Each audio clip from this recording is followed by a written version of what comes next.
Merci Monsieur le Président. C'est Daniel Lecca qui va s'exprimer au nom du groupe sur ce point budgétaire. Merci Monsieur le Président. D'abord, permettez-moi de saluer le travail qui a été effectué par Jean-Pierre Bataille, qui est un travail extrêmement riche, avec un vrai effort de pédagogie, et nous tenions à le remercier.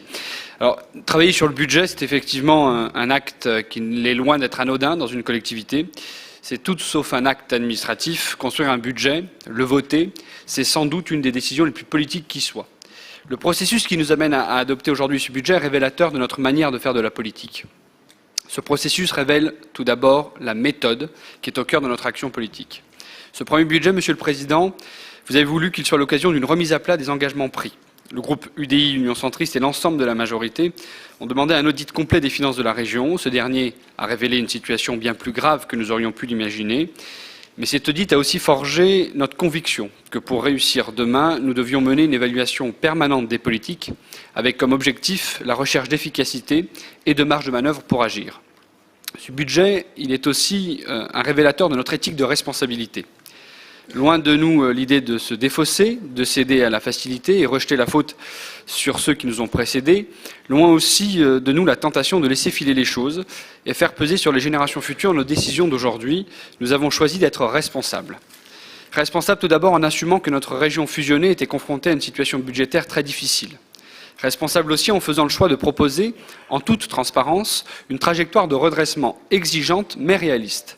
Responsable enfin en assumant les engagements pris jusqu'à aujourd'hui, ces fameuses mesures antérieurement décidées qui montrent que notre région est un partenaire fiable des collectivités locales, des entreprises et des associations, en clair un partenaire fiable des forces vives de notre région, ces mêmes forces vives qui ont besoin de pouvoir se projeter dans les politiques stabilisées qui leur offrent de la prévisibilité.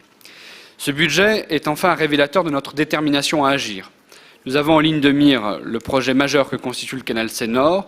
Pour en faire une réussite, nous savons que nous devons penser notre action de manière globale, en ayant toujours à cœur d'agir en faveur de l'emploi, de l'équilibre des territoires entre monde rural et monde urbain, de construire l'image et l'identité de notre région dans un contexte de fusion qui nous oblige.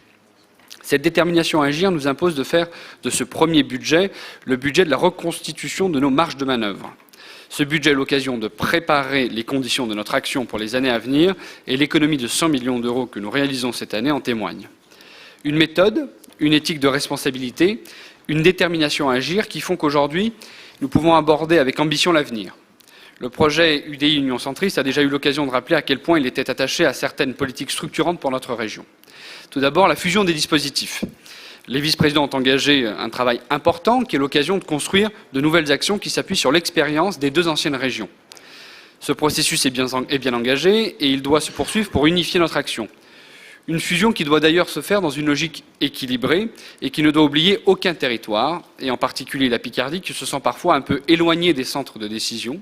Je sais, Monsieur le Président, que tout l'exécutif a cette exigence en tête et que l'action de Brigitte Fourré en la matière est essentielle. En matière d'aménagement du territoire ensuite, la sanctuarisation d'une enveloppe dédiée aux fonds territoriaux, et ce sur l'ensemble du mandat, témoigne de la volonté de l'exécutif de maintenir une action forte aux côtés des communes et des intercommunalités. Le but, c'est évidemment de mener des projets concrets en territoire. Le groupe UDI Union Centriste tient d'ailleurs à la notion de justice territoriale qui impose d'évaluer les projets selon leur capacité à créer des dynamiques territoriales à même de renforcer l'attractivité des territoires. À ce titre, je tiens à souligner que les fonds territoriaux ne peuvent prendre toute leur ampleur et remplir leur rôle que si on les considère comme entrant en synergie avec les politiques de droit commun. Permettez-moi d'évoquer en particulier la question de la santé, dont on sait qu'elle est au cœur des préoccupations de nos habitants, et en particulier dans le monde rural. Nous savons que Monique Rio a à cœur de travailler sur ce sujet de manière équilibrée, au service de la solidarité. En matière de développement économique ensuite, le groupe UDI-UC accompagnera toujours les politiques qui contribuent à créer des emplois et favoriser le développement des entreprises. Nous serons naturellement à vos côtés afin de faire en sorte que tous les dispositifs qui seront aménagés et imaginés demain permettent de créer des effets de levier sur les secteurs clés de l'économie de demain. Adaptation numérique de l'économie, transition énergétique et renforcement des secteurs qui seront dynamisés par le canal Seine-Nord notamment. L'économie sociale et solidaire doit également être encouragée, non seulement par une politique dédiée, mais également en considérant les entreprises de l'économie sociale et solidaire comme des acteurs économiques classiques, mais dont l'utilité sociale est décisive. Nous devrons demain mobiliser davantage de crédits encore pour accélérer la dynamique pro-business que vous avez initiée, Monsieur le Président.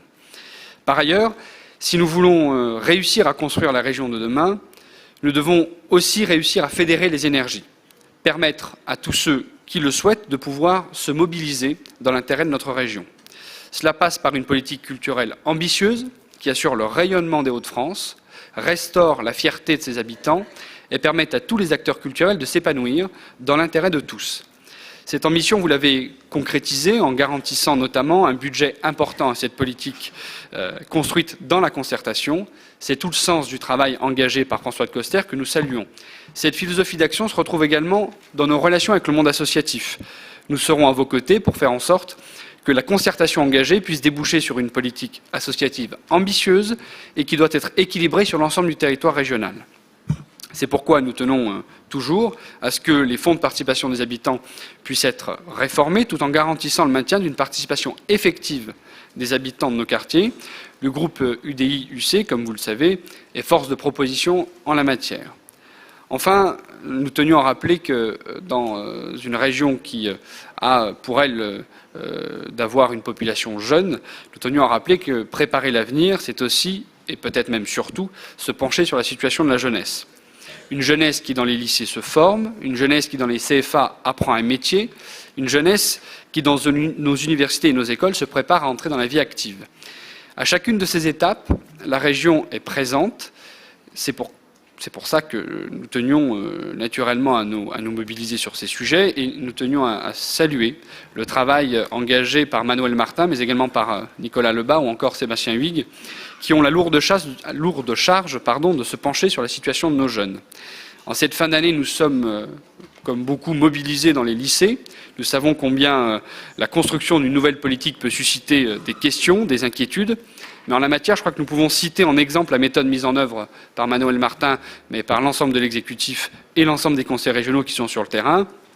C'est un travail d'orfèvre, de détail, mais qui est absolument nécessaire parce que c'est dans la concertation que nous parvenons à construire des politiques dans l'intérêt de nos lycées et dans l'intérêt de l'ensemble des habitants de notre région. Le groupe UDI-UC tient donc à saluer le colossal travail qui a été engagé par l'exécutif pour construire une stratégie budgétaire à même de libérer des marges de manœuvre pour les années qui viennent. L'objectif était de construire des politiques ambitieuses qui laissent toute leur place aux grands projets que nous avons imaginés, Canal Seine-Nord en tête. Ambition, rigueur et préparation de l'avenir sont les trois dimensions, les trois orientations qui marquent ce premier budget, qui est au fond le premier budget de notre majorité. Le groupe UDI-UC sera à vos côtés pour concrétiser cette vision que nous avons de notre région des Hauts-de-France, une vision exigeante, tournée vers l'avenir, avec des grands projets et avec naturellement comme ambition première de servir les habitants de notre région qui parfois doutent de la politique, parfois ont tendance à douter de notre action. Eh bien, en la matière, nous montrons que nous avons une action concrète en direction des habitants, en direction du développement économique et en direction, au fond, de la préparation de l'avenir. Merci.